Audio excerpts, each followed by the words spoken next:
오히려 언더독 마인드가 여러분 안타깝지만 우리도 잘 될 수 있습니다가 아니라 우리가 이런 시련을 이길 수 있다면 이건 우리의 복입니다. 그들을 미워하지만 하지 말고 우리가 더 가진 유리한 점을 생각해보면 어떨까요? 그쵸. 사실 억울함도 있죠. 나도 한 끗 차이로 쟤네한테 닿을 수 있을 것 같은데 분하고, 근데 그들을 분해한다고 제 부모님이 바뀌는 건 아니잖아요. 이거 역시 통제할 수 없는 거에 집중하지 말자. 네. 보통 아나운서가 되기 위해서는 방송부나 이런 경력도 있어야 되고 또 아카데미도 다녀야 하는데 네. 그런 게 없었잖아요. 네, 네. 근데 어떻게 그 1600대 1 맞죠? 이게 1600대 1? 이거는 네네. 팩트를 짚고 가세요. 네네네. 그러니까 1600명 중에 2명을 뽑았어요, 결과적으로. 그러니까 굳이 치면 800대 1인데. 그게 그거죠 뭐. 그런가요? 네, 어쨌든. 네, 그랬습니다. 아무튼 그런 치열한 경쟁률을 뚫고 그 선택받았던 이유가 뭐라고 생각하세요? 완전히 통념에서 벗어나야 하는 것 같아요. 그런 얘기를 해주셨어요. 야, 너가 방송 경력이 없고 아카데미 경험이 없는데도 뽑힌 게 아니라 그랬기 때문에 뽑힌 거야. 한 선배님이 말씀을 해주셨거든요. 네네. 사실 저도 그랬어요. 아나운서라는 꿈을 10대 때부터 키웠다가 21살에 바로 접은 이유도 주변에서 다 안 될 거라고. 뭐 아나운서 상이 아니니, 가정 환경이 안 좋다니, 아카데미 비용도 알아봤더니 막 400만 원 이랬거든요. 그때만 해도. 내가 감당이 안 되는구나. 네. 하필 또 봤더니 아나운서 준비하는 이 선배들을 보면 다 잘생기고 예쁘고 집안도 좀 빵빵하고 내 길이 아니구나 싶었는데, 그래서 접었다가 결국에는 제가 아나운서에 다시 도전하게 됐을 때, 그때도 돈은 모아놨지만 바로 아카데미에 다닐 여력도 안 됐어요. 왜냐면 학교도 다녀야 했고 돈도 아까우니까 좀 해보고 다니려고. 오히려 그렇기 때문에 저는 대부분의 사람들이 경력이 있고 아카데미에 훈련이 돼 있는 분들이 많으니까, 그러니까 그들은 그들 사이에 경쟁을 하고 저는 돋보일 수 있었던 거죠. 제가 당연히 훈련된 분들보다 뉴스를 잘하고 원고를 잘 했을까? 아닌 것 같거든요. 근데 저는 딱 봐도 초짜였거든요. 어느 정도였냐면 제가 카메라 테스트를 볼 때 카메라 테스트가 딱 이 원고를 보면서 자연스럽게 뉴스처럼 읽을 수 있는지를 보는 시험이잖아요. 근데 제가 아무리 연습을 해도 이 스마트폰 하나 세워놓고 집에서 혼자 연습을 하는데 너무 어색한 거예요. 시험장 때 카메라 테스트 왜 볼까? 비디오랑 오디오를 보려고 보는 거다. 그리고 막 그런 얘기도 있었어요. 안녕하십니까를 듣기만 해도 합불이 정해진다. 그럼 뭐 안녕아십니까 하면 안 되고 안녕하십니까 히읗이 살아요. 그래? 야, 그러면 안녕하십니까 하지 말아야겠다. 그래서 저는 그냥 수험번호 132번 정영환입니다 하고 일부러 한 5분 계셨는데 한 분씩 2초씩 봤어요. 이렇게 얼굴 보라고. 네. 왜냐면 제가 봤을 때도 화면이 어색하니까 이 육안으로 보시라고. 그러니까 뭐야 쟤 이러고 보시잖아요. 아이 컨택하고 이제 시작할까요? 그러니까 사실 긴장도 돼서 시간 끈 거예요. 그리고 다음 달부터 해외에서 입국하는 사람은 카메라를 안 보고 원고만 이렇게 고개를 쳐박고 시험을 봤어요. 그러니까 어차피 내가 비디오, 오디오가 완벽할 게 아니면 비디오 보여줬고 오디오라도 조금 더 집중을 하자. 왜냐면 제가 이거 보다가 이게 너무 안 되는 거예요. 근데 그렇게 하고 첫 카메라 테스트에 합격을 한 거죠. 그게 KBS였어요. 특히나 기본기를 되게 엄격하게 본다는 자신감이 붙은 거예요.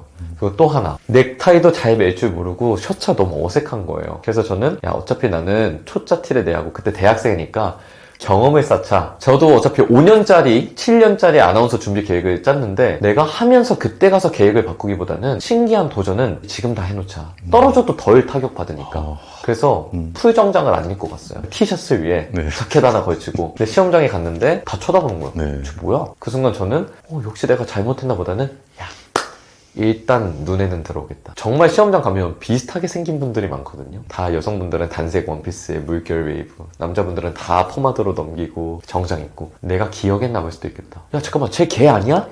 그걸 목표로 시험을 본 거죠. MBC 시험을 볼 때도 제 목표는 그거였어요. 고차 올라갔을 때 이미 다 경력자들이었거든요. 내가 그분들의 방송 실력으로 이길 자신은 없다. 근데 내가 여기까지 올라왔다는 건 내가 못 봐줄 정도는 아니니까 카메라 테스트고 뭐고 통과를 했을 거잖아요. 그럼 나는 그들과 다른 리그에서 싸움을 해야겠다. A가 좋을까 정영환이 좋을까가 아니라 정영환을 뽑을까 말까만 신경 쓰게끔 만들자. 경쟁을 상대로 보는 게 아니라 나한테 집중하는. 그렇죠. 예전에 프로듀스 101에서 김세정 씨가 그 얘기 했었어요. 네네네. 경쟁하지 말고 나한테 집중하라고. 그거랑 또 똑같은 통하는 게 있네요. 왜냐면 나한테 집중하기에도 에너지가 모자라는데 저 사람이 저렇게 했으니까 나도 이렇게 할까를 신경 쓰면 집중할 수가 없거든요. 그러면 후회될 것 같아요. 어차피 떨어질 거 이렇게 해볼걸. 그러지 말고 그냥 떨어질 생각으로 쿨하게 해보자가 제일 나다운 모습이 아닐까. 의아함은 그들의 목, 나는 나다운 걸 하자라는 문구가 있는데 이게 뭐냐면, 사실 제가 아나운서 시험을 보는데 방송 경력이 없어요. 가진 거라고는 여행이 미치다 PD, 뭐 영상, 사업, 그 제작 경험밖에 없는 거예요. 아나운서한테 그게 필요하겠냐고요. 근데 제가 그 전에 이제 사기업 면접 보는 친구들, 저도 취준도 잠깐 했었으니까 봤을 때 느끼는 게, 자기가 앞만 뻥튀기를 엄청 열심히 했는데 면접관이 어쩌라고 이런 식으로 나왔다라는 거예요. 내가 아무리 이거를 잘 포장하고 중요하다라고 말해도 그 사람에게 이게 중요한 게 아닐 수 있을지는 제가 선택할 수 있는 몫이 아닌 거죠. 그런 얘기 하잖아요. 상대가 원하는 게 뭐일지 고민해서 집중하라고 하는데 그거 어떻게 알아요? 관심법이 있는 것도 아닌데 어차피 어쩌라고를 할지 말지는 그 사람 면접관이 정하는 거니까 네. 나는 내가 제일 떳떳하게 말할 수 있는 걸 해야겠다. 제가 KBS 면접에서 떨어진 실패 요인도 그거였던 것 같아요. 저는 비록 뉴미디어에서 활동 열심히 했지만 역시 중요한 건 레거시 미디어고 저도 전문적인 아나운서로서의 그런 마인드를 갖추고 있고 제가 가진 건 이건데 자꾸 다른 얘기를 했던 게 다들 그렇군요. 되게 면접 분위기 좋았거든요. 근데 그게 불합격의 시그널이었던 거죠. 다시 생각해보면 굳이 떨어뜨릴 애한테 왜 나쁜 기억을 심어주겠어요. 언제 어디서 만날지 모르는데 정말 대단합니다. 아쉽게도 그렇지만 이번엔 연이 닿지 않았네요가 내가 비록 떨어졌지만 면접관들 정말 나이스하더라 이런 기억에 남겨준 거지. 오히려 제가 정말 될 대로 되라 의아함은 그들의 목 나다운 거를 하겠다라고 했을 때 엄청 딴지를 많이 걸었어요. 면접관들. 뭐 예를 들면은 저는 계속 뭐 장기자랑도 하고 뭐 라디오 진행 시사적인 걸 물어봤는데 긴급 상황에 대처하는 이상한 걸 끼워놓고 그랬을 때 아니 시사적인 거 물어보는데 왜 자꾸 그냥 영화제가 할 줄 아는 걸로 답을 하냐 라고 했을 때 정확하게 짚으셨다. 제가 이거 공부 시작한 지 얼마 되지도 않았고 제가 만약에 아나운서가 된다면 제 나이에 시사 프로그램 진행을 맡길 이유가 뭐가 있겠냐. 내가 만약에 맡는다면은 깊이감보다는 접근성과 그런 엔터테인적인 요소를 넣을 수 있는 게 내가 최선이라 생각해서 난 내가 할 수 있는 거에 집중했다 라고 말을 했더니 또 끄덕끄덕 하시더라고요. 그러니까 메타인지에 집중을 한 것 같아요. 네네. 저는. 그리고 특히 이제 모든 직군이 그렇겠지만 최종 면접이나 특히 매력을 보는 시험을 보러 가면 선수들이 앉아있어요. 그쵸. 10년, 20년 이미지 메이킹 해오신 분들은 눈에 다 보이는 거예요. 다 보이겠죠. 쟤 또 뭐 수쓰네. 그럴 바에 솔직하게 까놓고 가겠다. 그래서 저는 하다못해 제 단점이 진행 경험이 없고 진행력이 없는 게 제 단점이라고 했어요. 아나운서 시험 보는 데. 불안함은 인생의 운전대를 바로잡게 만들어주는 감정이라고 하셨는데 작가님에게 있어서 불안함은 어떤 건가요? 불안함이 있을 때 사람은 불안함을 씻고 싶어 하잖아요. 저는 사실 지금도 불안하거든요. 이것도 마찬가지로 내가 이 불안함을 없앨 수 없다면 불안함은 좋은 녀석이라고 생각을 하는 거죠. 왜냐면 나는 항상 불안했기 때문에 이 상황을 타개하기 위해서 노력을 했고 돈이 없어서 불안했기 때문에 돈 벌 궁리를 항상 했었고 그렇기 때문에 돈이 벌렸고 취업이 안 될까 불안했기 때문에 좀 더 새로운 수를 항상 찾아냈고 마음에 들지 않는 상태고 내가 더 나아가고 싶은 모습이 있을 때 우린 불안함을 항상 느꼈던 것 같거든요. 저는 불안함은 내가 더 나은 사람이 되고 싶다는 그런 열망이 있다는 것과 동일한 거라는 생각을 했어요. 불안함이 없을 때는 시간이 지나도 전 그대로일 거예요. 물론 그 평안한 상태가 좋을 수도 있겠죠. 근데 항상 불안함을 씻었을 때 전 더 좋은 사람이 되어 있었으니까 또 올 게 왔구나. 자, 이번엔 내가 또 얼마나 대단한 사람이 되려고 하는 건가 한번 그런 식으로 받아들였던 것 같아요. 제가 보기에는 얼굴도 잘생기시고 키도 크시고 아나운서에다가 불안할 게 뭐 있나 싶기도 하거든요. 네. 지금 어떤 게 가장 불안하세요? 저는 제가 만족을 못할 게 제일 불안했어요. 한 5년 전만 해도 3개월 뒤면 내가 생계를 못 이어가는데 왜냐면 저는 군 전역 이후에 완전 경제적 독립을 했거든요. 어느 정도냐면 남은 잔고를 몇 달을 버틸 수 있는지 하다못해 이걸 더 연장시키려면 내가 이 돈을 갖고 베트남에 가면은 몇 달을 버틸 수 있는지 그런 것까지 계산을 했었거든요. 그런 정도였는데 당장 다음 달, 다다음 달은 이제 걱정하지 않아도 될 정도고 그러니까 어디 가서 사람을 만났을 때 금방 친해질 수 있는 정도의 따뜻함을 갖게 된 것 같아요. 그거에 대해서 만족을 하고 직업도 너무 하고 싶은 일을 하고 있고 뭐 이렇게 책도 쓰고 제가 보던 유튜브 채널에 나와서 인터뷰도 하고 너무 좋은데 그런데도 계속 그 다음엔 뭘 해야 할까? 근데 이 정도면 난 아직 유명하지 않잖아. 사람들이 나를 모르잖아. 주변의 연예인들은 나보다 어린 연예인도 저렇게 막 뜨는데 내가 과연 어렸을 때 꿈꿨던 언더독들의 롤모델이 될 수 있을까? 고작 이 정도로 사람들이 내 말에 귀 기울여줄까? 이런 생각이 계속 드는 거예요. 그거를 못 이룰까봐 불안한 게 아니라 어렸을 때 정영환이 봤을 때 이렇게 대견하게 잘 해나가고 있고 이제 27, 28인데 내가 이것 때문에 불안해하고 번아웃이 오고 건강이 망가지고 그렇게 너무 안쓰럽다라는 생각이 들어서 오히려 그게 불안합니다. 또 만족을 못하는 내 자신을 불안해하기 때문에 저는 이제 어떻게 해야 만족할 수 있을까를 고민하게 되는 것 같아요. 그러니까 빠르게 관심 분야의 능력을 향상하는 방법으로 생산자, 제공자 역할을 맡는 거라고 하셨는데 이 생산자 역할이 뭔가요? 대부분의 사람들은 소비자잖아요. 근데 그거를 팔고 돈을 버는 사람들이 있잖아요. 우리는 항상 콘텐츠를 보고 음식을 사서 먹고 옷을 입고 그런 게 아니라 줘보는 거예요. 강의를 듣는 게 아니라 강의를 해보고 콘텐츠를 보는 게 아니라 콘텐츠 만들어보고 여행 상품을 소비하는 게 아니라 직접 코스를 짜보고 사실 그 시작은 소비할 여력이 안 되니까 제가 직접 해야 했던 거예요. 가장 기본적인 걸로 보자면 패키지 여행할 돈이 없으니까 코스를 직접 짜야 했고 콘텐츠를 보다가도 야 저거를 내가 만들어보면 재밌지 않을까? 근데 이것도 운인 것 같아요. 저는 항상 제가 준 보는 걸 좋아했어요. 지금도 남아있긴 한데 영상 편집 강의도 한 적이 있어요. 아, 그래요? 네. 근데 그게 처음에 제의가 들어왔을 때 저는 이거 완전 야매로 배운 거고 학교에서 배운 게 아니다. 그랬더니 오히려 좋다는 거예요. 그러니까 취미로 할 분들은 깊이 할 필요가 없으니까 영화씨처럼 빠르게 편집할 줄 아는 능력만 만들어 달라. 그러다 보니까 그럴싸한 거예요. 그리고 잠깐만. 20대에 강의를 하는 내 모습 멋지잖아? 이런 생각이 든 거예요.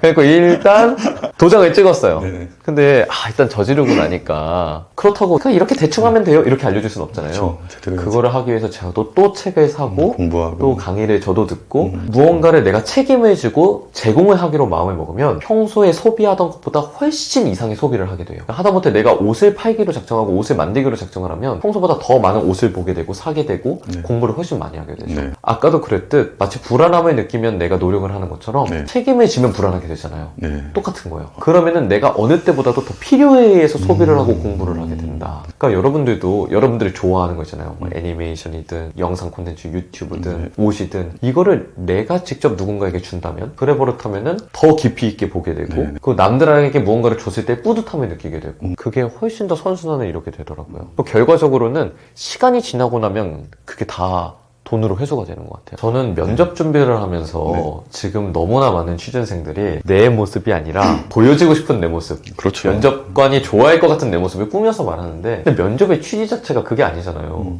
인사팀에서는 우리 회사랑 일을 잘할 사람을 거르기 위해서 면접을 보는 건데 다들 지어내니까 꼭 촉이 좋으니까 지어내는 게 느껴지는 순간 이 사람부터 거를 것 같거든요. 제일 위험한 사람. 나도 모르게 나를 꾸미고 있는 거를 좀 타개해야겠다. 나는 어떤 사람인가를 쭉 적어놓고 면접 준비할 때 사실 할 게 그렇게 많지 않거든요. 나이 연대기 그거예요. 96년생이니까 96, 97, 98, 99 쭉 이렇게 써놓고 기억에 나는 걸 다 써요. 그러다 보니까 나 이때 골목대장이었는데 야 사실 이때가 내 전성기였다. 그때 내가 누구랑 이런 걸로 실랑이를 했었는데 다 적고 나서 이 두 개가 다른 사람 같은 거예요. 그러면은 둘 중 하나는 가짜냐? 그것도 아닌 거예요. 이거는 지금까지 살아온 내 모습이고 이거는 지금 내가 되고 싶은 내 모습이면 절충안을 찾는 거죠. 그러한 과정에서 내가 면접관한테 이걸 어필하면 나는 이런 사람이 아니었기 때문에 이게 안 와닿겠구나. 차라리 이걸 어필하자. 모두가 마찬가지로 자기의 삶을 되돌아보는 기회가 정말 없는 것 같아요. 그리고 요즘은 착하다는 핑계로 호불호가 없는 사람이 너무 많아요. 나 뭐가 좋아? 난 다 좋아. 근데 그 사람은 정말 다 좋은 거거든요. 그러니까 내가 선택권을 갖는 것보다 저 친구의 선택권을 들어줌으로써 얻는 내가 배려심 깊은 사람, 맞춰주는 사람이라는 그거에 취해가지고 정작 자기의 기호가 없는 건데 저는 이게 기호가 없는 게 아니라 기호의 우위를 가려보지 않았을 뿐이라는 생각을 하게 됐어요. 그래서 한번 나를 되돌아보는 게 꼭 필요하지 않을까. 그러니까 저는 아나운서가 되고 싶었지만 꿈은 아니었거든요. 그러니까 궁극적으로 제 꿈은 살아서는 목소리를 많이 내고 죽어서는 글을 남겨서 저 같은 언더독들에게 언더독 지망생들에게 좋은 메시지를 주고 싶었거든요. 아나운서를 다시 준비하게 된 계기도 내가 그토록 10년 동안 꿈꿨던 아나운서인데 저는 정작 시험도 안 보고 포기했던 거예요. 모두가 꿈을 포기할지 말지 고민하는데 난 해보지도 않고 이렇게 고민하고 있었네? 자 그러면 내가 도전을 해보고 이루면은 이룬 대로 지금처럼 할 메시지가 있을 거고 실패하면 실패해도 괜찮다라는 그런 사례로 남자. 아나운서 되면 땡큐. 안 되면 꿈에 도전해봤지만 오히려 실패했음에도 더 좋은 결과를 만들어내면 이것도 용기가 될 수 있겠다. 아나운서 도전 자체를 후회로만 남기지 않으면 된다. 실패를 걱정할 필요가 없다고 드는 게 실패는 우리가 살아가면서 수도 없이 많이 하지만 성공은 전 단 한 번만 하면 된다고 생각을 하거든요. 그러니까 아까 얘기했던 제 인생의 소설인 것처럼 제가 죽기 전에 딱 한 번만 결말을 해피엔딩으로 하면 되는 거예요. 그러면 그 순간 이때의 모든 실패와 역경들이 이거를 위한 걸로 빛날 수 있게 되니까. 그래서 제가 바꿀 수 있는 건 과거라는 말도 하거든요. 내 실패했던 과거, 힘들었던 과거가 어느 순간 오히려 더 약했던 사람들에게 용기가 될 수 있는 전례로 남을 수 있으니까. 그런 마인드로 포기하지 않고 끝까지 해봤으면 좋겠는 그런 플랜이 있고요. 두 번째는 추상적으로 언제 포기할지에 대한 거는 내가 포기를 할지 말지 고민을 한다라는 건 아직은 더 해볼 여력이 있다라는 거거든요. 더 나은 수가 있을 것 같고 기회비용 때문에 고민은 되지만 정말 우리가 힘들고 정말 절망적일 때는 수가 없어요. 더 이상 이거를 도전하고 싶어도 도전할 수 없는 뭐 금전적인 문제가 될 수도 있고 시간적 문제가 될 수도 있고 해봤더니 정말 내 길이 아니구나를 몸소 느낄 때까지 한번 모든 걸 쏟아내보면은 후련하지 않을까. 그때는 정말 수가 없기 때문에 미련도 없이 그 다음 루트를 내 인생을 누구도 망치고 싶지 않아 할 거잖아요. 그때 또 그 생존 본능이 나와서 나를 이끌어주지 않을까라는 믿음을 갖는 게 이렇게까지 해봤는데 난 못하겠더라를 느껴보자는 거죠. 고정 수입이 크지 않을수록 가장 확실한 투자처는 자신이라고 하셨는데요. 이 말의 의미가 뭐였나요? 저는 사실 어렸을 때부터 진짜 돈 하면서 지냈거든요. 저랑 저희 어머님이 돈 때문에 너무 고생을 많이 했고 저도 잘나주고 싶었는데 항상 그게 돈 때문에 거짓말도 많이 했고 그랬기 때문에 이것도 불안함 덕분이었는데 제가 처음에 스타트업에서 직장 생활을 시작했잖아요.